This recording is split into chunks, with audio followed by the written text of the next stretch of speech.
Jack Ma was rejected for 30 jobs in a single day, including a position at KFC where 24 other applicants got hired, but he didn't. This was 1995, and the 29-year-old English teacher from Hangzhou, China couldn't even land basic employment. Hotel chains turned him away, the local police force rejected his application, even a small restaurant said no. How does someone who can't get hired anywhere become the founder of a company worth $231 billion? In 1964, Jack Ma was born into a poor family in Hangzhou during China's Cultural Revolution. His real name was Ma Yun, but he gave himself the English name Jack after meeting American tourists as a teenager. For 9 years, young Ma would bike to a local hotel every morning at 5 a.m. to practice English with foreign visitors. He offered free tours of the city just to improve his conversation skills. The boy, who would later address world leaders at the World Economic Forum, was teaching himself business English one tourist at a time. Ma failed his college entrance exam twice before finally gaining admission to Hangzhou Normal University in 1984. His math scores were particularly terrible, earning just 1 point out of 120 on his first attempt. When classmates were solving complex equations, Ma struggled with basic arithmetic. But he excelled in English and became student body president through sheer charisma and determination. After graduation, he landed a job teaching English at a local university, earning just $12 per month. The first glimpse of Ma's entrepreneurial spirit came in 1994, when he founded a translation company called Haibo Translation Agency. The business barely broke even, earning just $350 in its first year, while expenses reached $4,000. To keep the company alive, Ma started selling flowers, gifts, and medical supplies on the side. He would carry heavy bags of merchandise around Hangzhou, making sales calls door to door. The man who would later command boardrooms was literally a street vendor trying to pay his bills. Everything changed during a business trip to Seattle in 1995. Ma encountered the internet for the first time when a friend showed him how to use a computer. They searched for beer online and found information about breweries from many countries, but nothing from China. Then they searched for China and found almost no Chinese businesses listed anywhere. Ma realized that China was completely missing from this new digital world. He asked his friend to help him create a simple website for his translation company. Within 4 hours, they received 5 emails from people interested in his services. Ma couldn't believe it. Here was a way to connect Chinese businesses with customers around the world instantly. Returning to China, Ma tried to convince government officials and business leaders about the internet's potential. They looked at him like he was speaking a foreign language. China had fewer than 30,000 internet users in the entire country. Most people had never seen a computer. Ma would give presentations about e-commerce and online shopping while his audience stared blankly, unable to grasp concepts that didn't yet exist in their daily lives. One official told him, "Jack, this internet thing is just a toy. Real business happens face-to-face." In 1995, Ma started China Pages, one of China's first internet companies, with 2 employees working out of his apartment. They built websites for Chinese companies, charging between $500 and $2,400 per site. But clients didn't understand what they were buying. Many would call asking why their website wasn't printed in the newspaper. Others wanted to know when the website would be delivered to their office in a box. Ma spent most of his time explaining basic internet concepts rather than actually building websites. The China Pages venture attracted attention from government investors who provided funding in exchange for partial control. Within months, Ma found himself sidelined from his own company. The government partners wanted to focus on building infrastructure rather than helping businesses get online. Disagreements over strategy led to heated arguments in boardroom meetings. By 1997, Ma realized he had lost control of his vision. The company he founded was moving in a direction he couldn't support. He made the painful decision to leave China Pages and start over. Ma moved to Beijing in 1998 to work for the Ministry of Foreign Trade and Economic Cooperation, developing their official websites. The government job paid well and offered security, but Ma felt trapped behind a desk pushing papers. He attended meetings where officials discussed 5-year plans while he dreamed of building something revolutionary. After 8 months, he couldn't take the bureaucracy anymore. His wife Kathy warned him about giving up a stable government position, but Ma knew he had to try again. At 34 years old, he was starting from scratch once more. Returning to Hangzhou in February 1999, Ma gathered 17 friends and former students in his apartment. He stood before them with a whiteboard and explained his vision for a new kind of company. He wanted to create a platform where small businesses anywhere in China could sell products to customers around the world. The internet would eliminate geographical barriers and level the playing field between tiny manufacturers and giant corporations. His audience included teachers, students, and his wife, most of whom knew nothing about technology or business. Ma told the group they were about to embark on something that had never been attempted in China. E-commerce didn't exist. Online payments were impossible. Chinese manufacturers had no way to reach international buyers.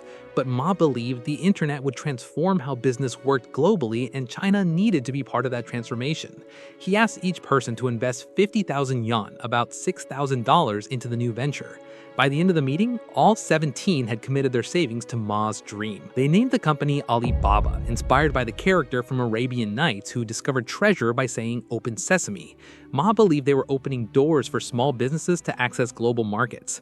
The team worked 18-hour days from Ma's apartment, building a website that would connect Chinese suppliers with international buyers. They had no air conditioning during the hot hangs-out summer. Everyone slept on floors and ate instant noodles for months, but the energy was electric as they created something entirely new. The early days of Alibaba were filled with challenges that would have destroyed most startups.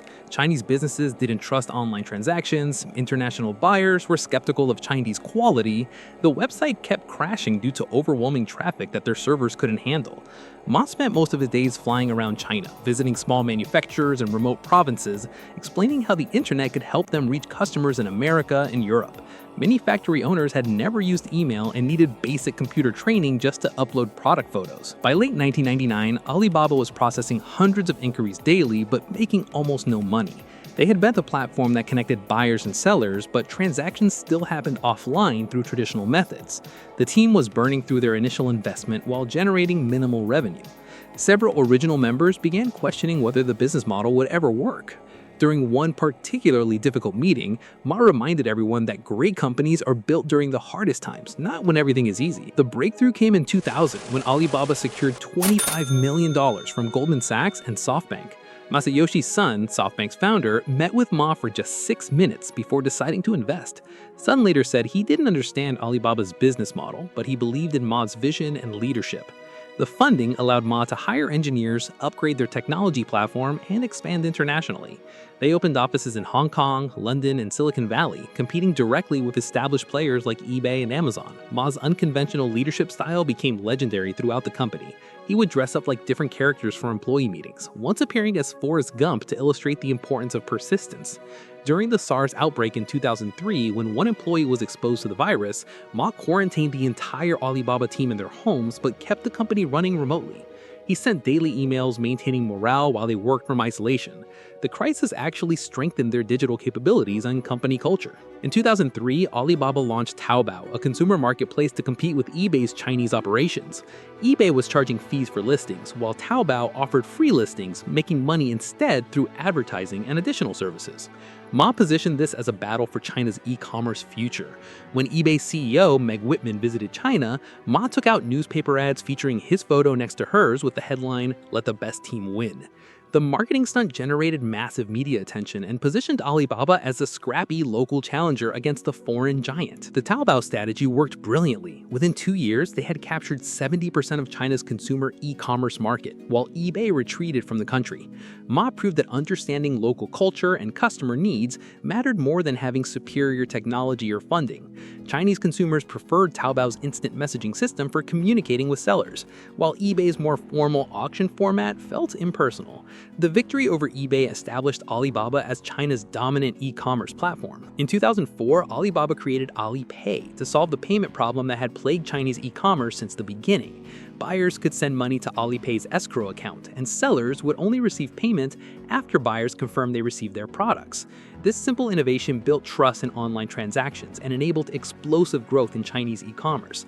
Alipay eventually became one of the world's largest payment platforms, processing over $1 trillion annually. The company went public on the New York Stock Exchange in September 2014 in the largest IPO in history, raising $25 billion and valuing Alibaba at $231 billion. Ma rang the opening bell surrounded by customers, small business owners, and employees who had helped build the company. The former English teacher who couldn't get hired at KFC was now worth $25 billion and had created a platform serving hundreds of millions of customers. But Ma's greatest achievement wasn't building a valuable company.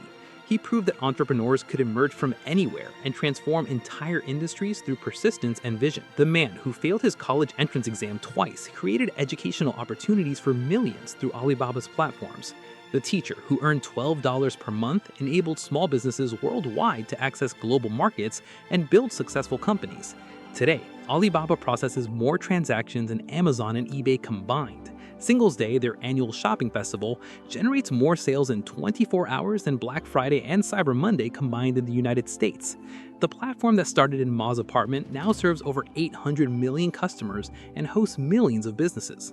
Jack Ma stepped down from Alibaba's chairman in 2019 to focus on philanthropy and education, but his impact on global commerce continues growing. The story of Jack Ma teaches us that rejection and failure are not permanent conditions, but temporary obstacles on the path to success. When 30 employers say no, the 31st might change your life. When everyone tells you your idea is impossible, that might be the best reason to pursue it. The combination of persistence, vision, and willingness to help others succeed can overcome any amount of initial disadvantage or skepticism.